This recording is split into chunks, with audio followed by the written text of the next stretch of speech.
बिस्मिल्लाहिर्रहमानिर्रहीम। आज का दिन एक नई उम्मीद का दिन है। हम जा रहे हैं मीरपुर बटेरो, जो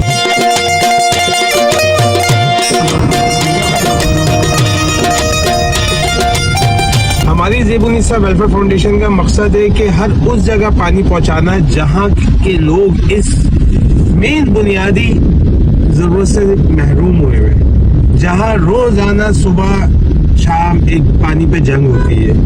एक बर्मा है और हज़ारों लोग हैं उससे पानी भरने के लिए। तो आज अल्हम्दुलिल्लाह हमने ये अज़म अपना पूरा किया है। फ़ख्र पाकिस्तान हरमैन मेमन साहब की तरफ से आज अल्हम्दुलिल्लाह हमने बर्मों का काम शुरू कर दिया है। इंशाअल्लाह नेक्स्ट थर्सडे को हम उसकी ओपनिंग करने आएंगे, तो हम आपको दिखाएंगे कि यहाँ पे कितने हज़ारों की तादाद में लोग उस पानी से फैज़याब होंगे।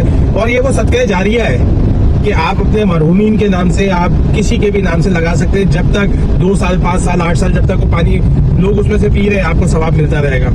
बहुत शुक्रिया अरमान साहब, आपने हमारे को टास्क दिया, हमने पूरा किया और आज अल्हम्दुलिल्लाह हमने बर्मों का काम शुरू कर दिया। कल से इंशाल्लाह बर्मों के बोरिंग का काम शुरू हो जाएगा और इंशाल्लाह विद इन 6 to 7 days हमारे बर में तैयार हो जाएंगे कि लोग उसमें से पानी का इस्तेमाल करना शुरू कर देंगे। बहुत शुक्रिया।